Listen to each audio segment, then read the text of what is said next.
Hello everyone, welcome to my channel milestones in biology. So आज जो topic है that is amphibolic pathway.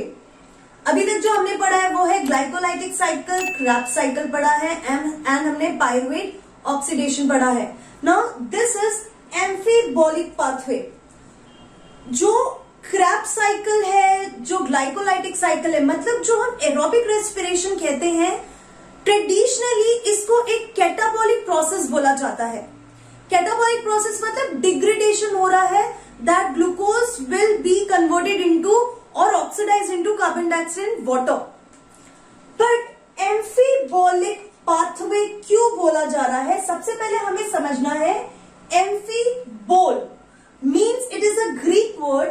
Amphi मतलब both and bol means throw. It says that amphibolic pathway is both type of pathways in which catabolic reactions are taking place as well as anabolic reaction भी हो रहे हैं। Catabolic means breakdown होता है and anabolic means synthesis process. So हम ये जो aerobic respiration को catabolic reaction traditionally बोलते आ रहे हैं, but now we have to understand that it is amphibolic pathway means both reactions are taking place in this cycle. So let's start with the cycle first.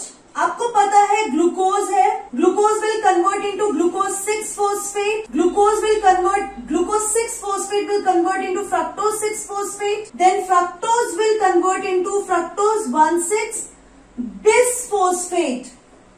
And this will divide into two small molecules, dihydroxyacetone phosphate, phosphoglyceraldehyde. Phosphoglyceraldehyde will finally convert into pyruvic acid.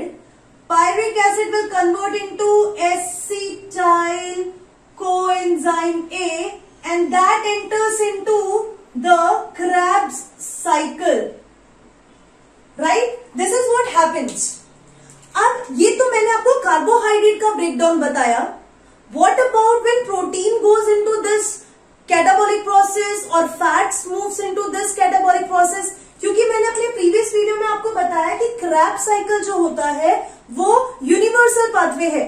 तो चाहे वो कोई भी biomolecule का catabolism हो रहा हो, it has to finally reach to the Krebs cycle so that it will be finally and fully and completely oxidized and energy will be formed. तो ये कार्बोहाइड्रेट की बात हमने कर ली। What about protein?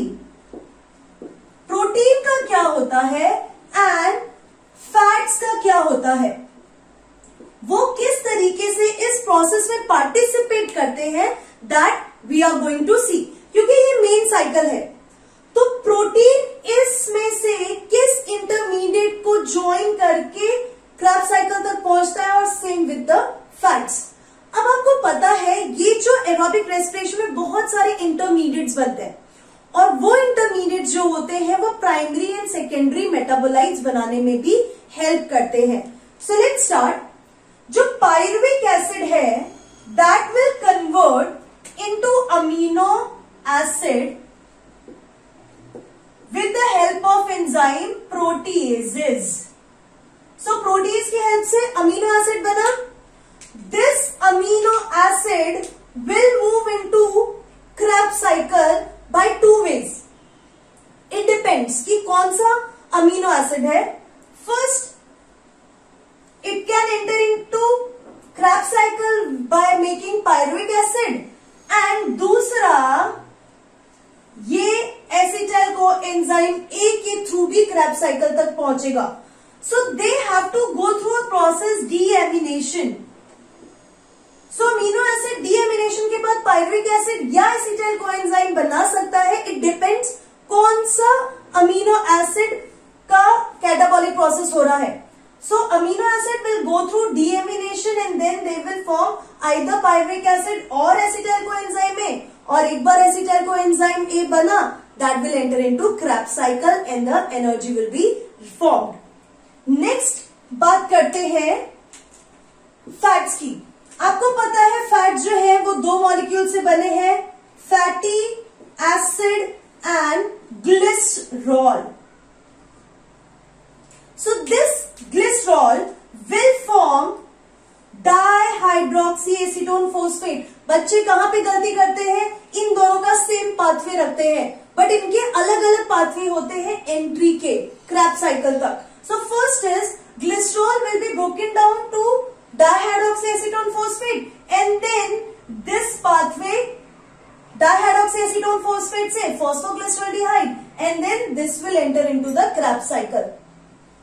Fatty acid, fatty acid जो है that will form acetyl coenzyme A by beta oxidation process.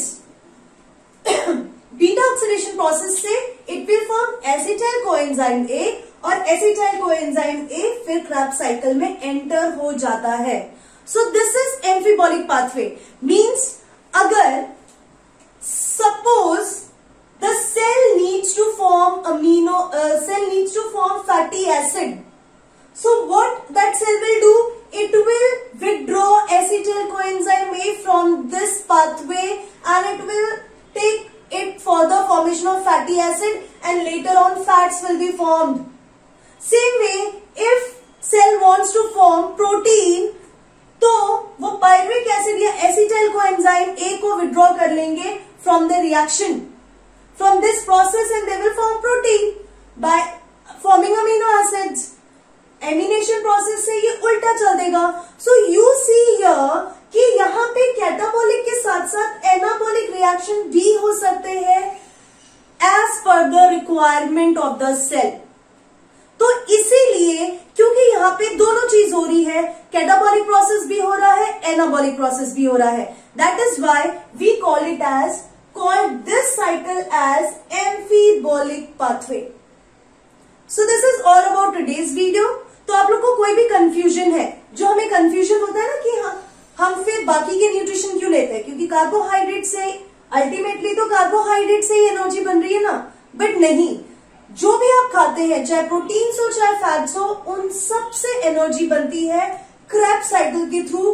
But ये जो प्रोटीन एंड फैट्स होते हैं ये एरोबिक रेस्पिरेशन को अलग अलग स्टेप पे ज्वाइन करते हैं so that they can make energy out of it. So this is all about amphibolic pathway. See you in my next video. Till then, take care.